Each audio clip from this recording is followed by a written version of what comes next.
काढावं लागेल.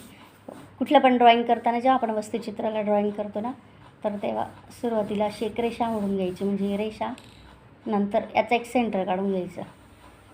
आता ती समोर ठेवलेलं भांडं असतं, वस्तुचित्राला असं समोर ठेवलेलं असतं.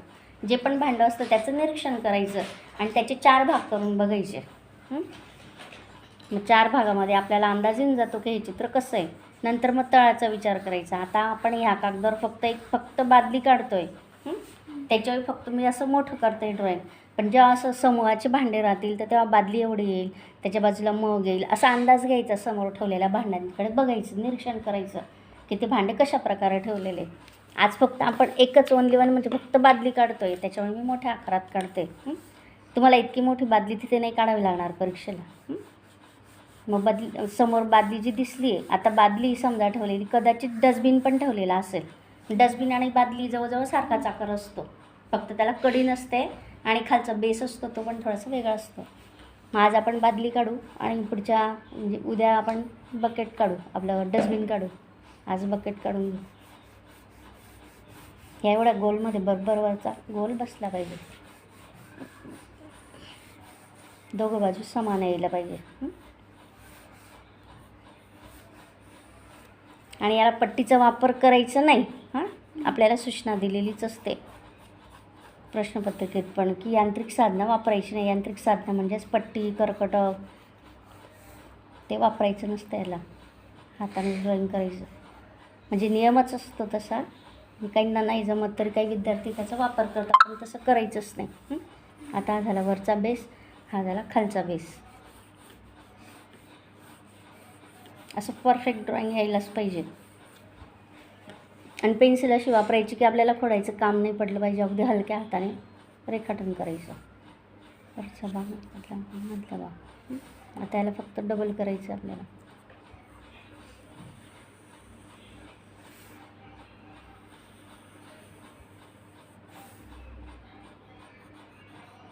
काही बादल्यांना ही जाडी कमी असते वरच्या बॉर्डरची, काहींना खूप जाड असते बॉर्डर ती दिलेली. तसंच करायचं ड्रॉईंग.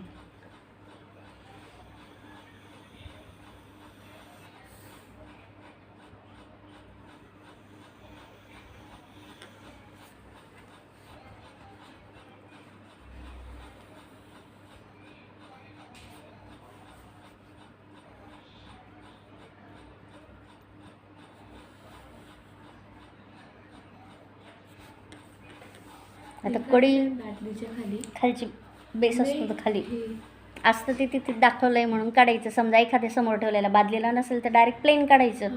काही बादल्यांना असते डिझाईन तशी.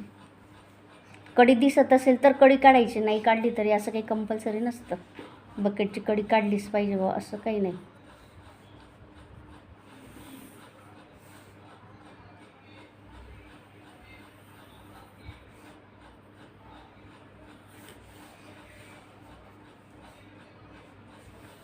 इरेजर दाखव.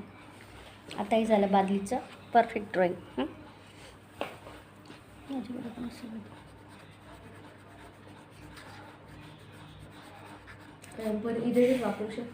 हां, वापरू शकतो. आपलं फायनल ड्रॉईंग झालं की या सगळ्या रेषा वगैरे हे सगळं खोडून टाकायचं. समजलं का ड्रॉईंग करायला? आता ही बादलीची जिकडून सावली असेल तिकडून आपल्याला कलरिंग करताना फक्त डार्क करायचं आहे. आज फक्त ड्रॉईंग करा, मग वाटलंच कलरिंग आपण उद्या करू. इंटरमिजिएटला येते. आता मग काढते ना. मगला पण तसंच करायचं आहे. उभी रेषा ओढून घ्यायची आणि एवढी सरळ रेषा झाली आहे तिथं. येते ना बरोबर. प्रॅक्टिस करायची. 2 दिवस तुम्हाला फक्त आहे ना असं रेषा मारण्याची प्रॅक्टिस जरी केली तुम्ही हलक्या हाताने तरी भरपूर प्रॅक्टिस होऊन जाईल. 2च दिवसात शिकून जाल तुम्ही.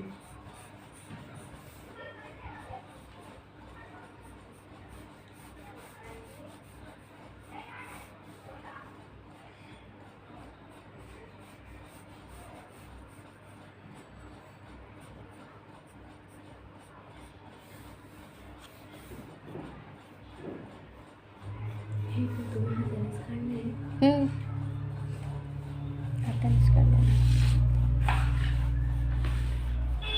आणि त्याची सावली आहे का? सावली.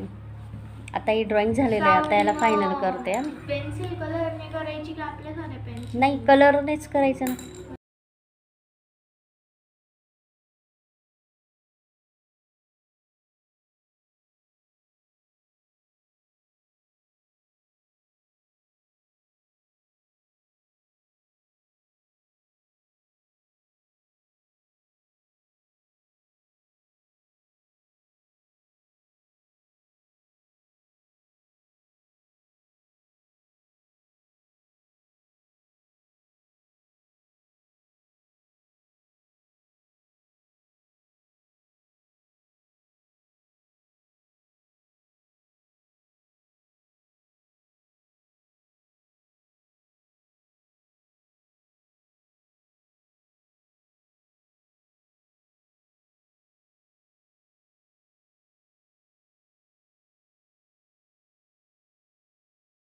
हे बघा, असं ड्रॉइंग झाल्यानंतर मग आपण रफ केलेलं सगळं काढून घ्यायचं आहे.